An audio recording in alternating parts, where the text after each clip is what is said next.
get Joe at the table, man, all kinds of shit breaks loose. Pick me, pick me. Joe's at the table, you gotta be careful. Tons of shit breaks loose, baby. Greetings, fellow humans, and welcome back. I'm Joey Pigtails, and for episode number 2 of my poker vlog, I'm back at Orange City Racing and Card Club. The game is a 1-2 $500 max buy-in Pot Limit Omaha Session on Monday, February 20th. The room is running a big-ass high hand promotion, and the action is hot. I have a lot of interesting hands to go over, including some quirky turn and river decisions, so let's jump right into this. This session gets started on the right track really quickly. In the first major hand I play, there are 3 limps to me in the big blind, and I open to $30 after looking down at Ace of Hearts, Ace of Spades, King of Diamonds, Queen of Spades. The player on my left calls, and to my surprise, the player on his left elects to limp re-raise to $130, which results in the other limper folding. I have a little bit of history with the villain who 3-bet, and my impression of him is that he has always been pretty standoffish and aggressive with other players at the table, so I don't expect him to fold if I shove. I took the time to Hollywood for a few seconds, and then put my opponent all in. The player on my left folded, and the villain ended up putting his $440 stack in the middle. I go ahead and turn my hand over as the dealer peels a flop of 3 of diamonds, 3 of spades, 3 of hearts, and the board runs out clean with the 2 of spades and 9 of diamonds, and I scoop a $920 pot to get the session going right. In hand number 2, there are 2 limps to me in middle position, and I open to $20 with the absolutely beautiful Jack of spades, 10 of spades, 10 of hearts, and 9 of hearts. In response, the button, big blind, and hijack all call, creating a pot of $81. And the flop comes the Jack of Hearts, 8 of Hearts, 4 of Spades. I flop top pair and an open-ended straight flush draw here. Having so much equity, we need to get some money into this pot, so when it's checked to me, I go ahead and bet $70. Wait, why not bet full pot? Great question. In this specific situation, there's one major reason for not betting pot: stack sizes. All 3 villains in this hand have less than $400 in their stacks, so if we get one call on the flop, betting a relative size in the turn lets us get stacks in on the river. Ah, okay then. That makes sense. Let's keep going. It folds around to the hijack, who ends up calling $70. With a pot of $221, the turn is a 2 of spades. This is a brick in most senses, but it actually gives me significantly more equity versus any hands that are going to continue, including an ace high heart draw with a pair or 2, or sets. To my surprise, my opponent shoves for his last $165 on this turn. I'm not folding, so I call, understanding I may need to improve. The river is the 5 of spades though, so I hit my flush, I announce it, and our villain says we are good to scoop this $550 pot and keep the train rolling. In this hand, we are in the big blind and look down at Ace of Spades, Queen of Clubs, 9 of Diamonds, 7 of Diamonds. This is a marginal hand, but we're in the big blind, so let's see what happens. There are 3 limps to me, and I go ahead and complete, so we see a flop of Queen of Diamonds, 7 of Spades, 2 of Clubs.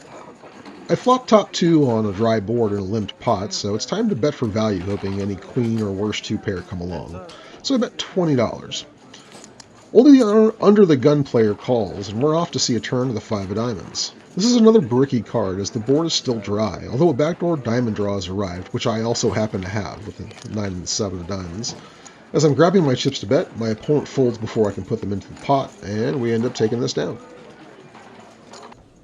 In this hand, the table has been playing a bit short, and people seem to be overfolding, so when there's 1 limp to me, I open Ace of Clubs, Queen of Hearts, Jack of Clubs, 8 of Hearts to $15 from the button. The small blind, big blind, and a limper all call. With $60 in the pot, the flop comes Ace of Diamonds, 6 of Hearts, 3 of Clubs. I flopped a strong top pair with 3 overs to the next highest pair, as well as 2 backdoor flush draws. I'm also the preflop aggressor, so ace-ace is in my range, although with no flush draws present and the only drawing hands being low-end wraps, it isn't necessary to bet full pot here, as we expect to get raised by big draws or sets. When checked to me, I bet $50. The small blind folds, the big blind calls, and the cutoff folds. So with $160 in, the turn is a 6 of spades. I don't expect this board pairing card to improve my opponent's hand, so when he checks to me, I bet $125. This is the sort of a semi-bluff, as I expect my opponent to show up with ace-king combos at some frequency as well, but I want to continue telling the story that I have ace-ace and I'm betting for value. My opponent calls, and with $410 in the pot, our villain having about $500 behind with me covering, the river is the 8 of clubs, and we have now improved to top 2 pair. And what happens next throws me for a loop.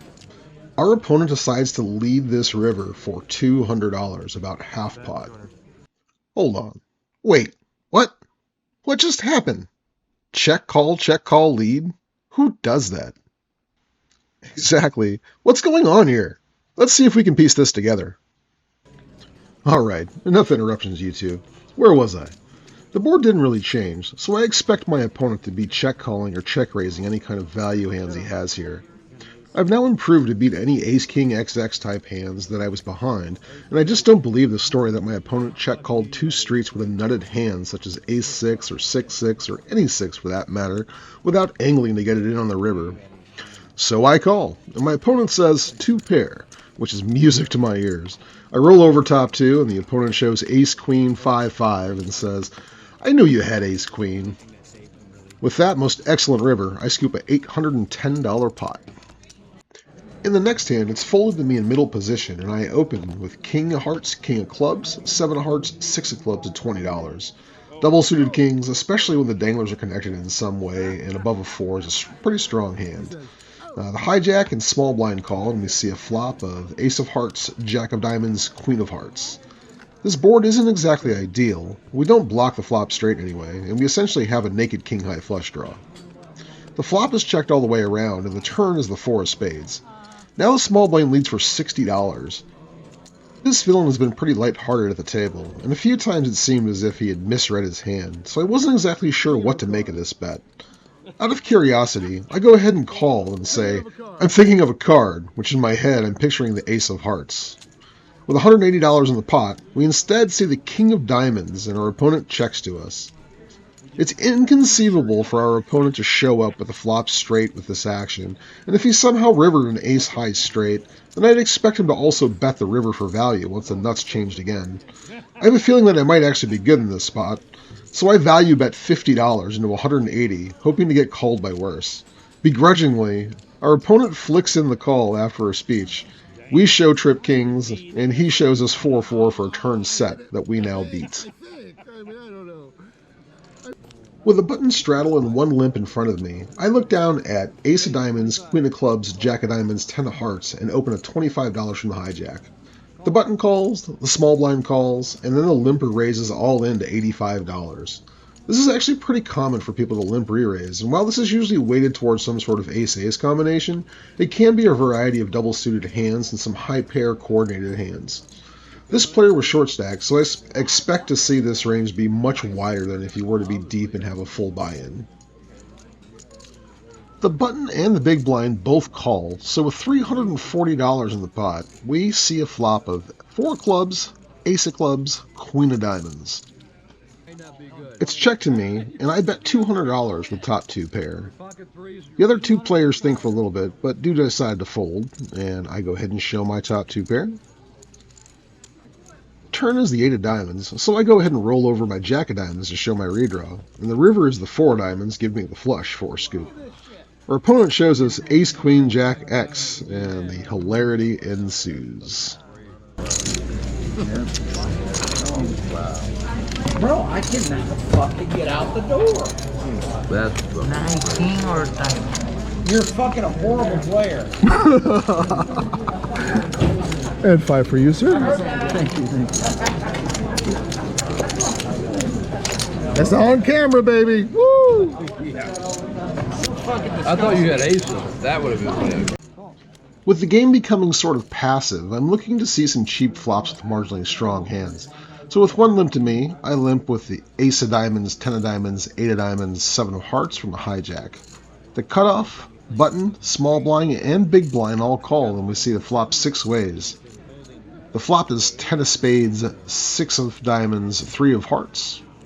I flop top pair, top kicker, a backdoor nut flush draw, and a gutter to the nut straight, but this is PLO, and this is still a marginal holding for now. It's checked to me, I check, and it's checked all around. Pick me.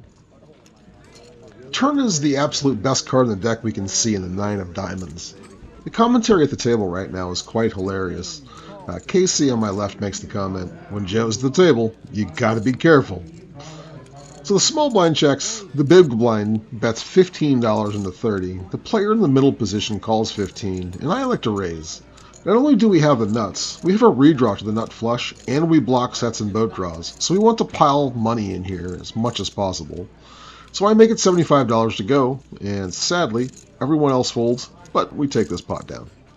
I was hoping one of you guys had the straight too. On the button, there is one limp to me, and I look down at ace of spades, ace of diamonds, king of diamonds, seven of clubs, and open at $25. The big blind and under the gun both call, and we end up seeing a flop of six of hearts, five of diamonds, 10 of hearts. This flop heavily favors our opponent's ranges, and even when checked to, this is a spot where we can check back ace-ace and look to increase our equity on the turn or delay continuation bet if the nuts doesn't change, which would be a non-heart Broadway card. So I check. Turn is the ace of clubs, giving us top set and the current nuts. So when it's checked around to me, I bet 75 understanding I'm probably taking this down most of the time right now. The large bet is due to the board being so wet, where basically any non-board pairing card is going to bring in a straight. Both opponents fold, and we end up taking it down. And in the last hand of the vlog, we pick up the action on the flop after a five-way limp fest with me in the small blind holding ace of diamonds, king of clubs, five of diamonds, four of hearts.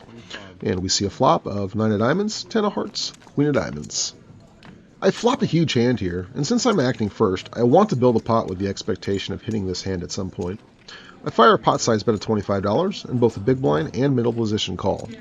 With $100 in, the turn is the king of diamonds, giving me the ace-high flush, although there is a straight flush possibility on board. Since the front door draw got there, this looks really strong when I bet it. I still want to bet, though, to build this pot larger in case I can get called by lower flushes, sets, and two pair holdings, so I bet $75 into $100 hoping for two calls. I only get one call, though, from the big blind as middle position folds. With $250 in the pot, the river is another diamond with the eights. The villain in this hand is usually pretty sticky, but he knows I don't usually barrel without having it. I like to bet slightly less than pot for $200. Our opponent doesn't think long and puts in the call, and I show him the goods to scoop this $650 pot. And there we have it. But before we go, I wanted to quickly show some stats for the session. I know I didn't show all of the hands I played, but I did lose some small pots, and as you can see, my stack size fluctuated a bit throughout the session.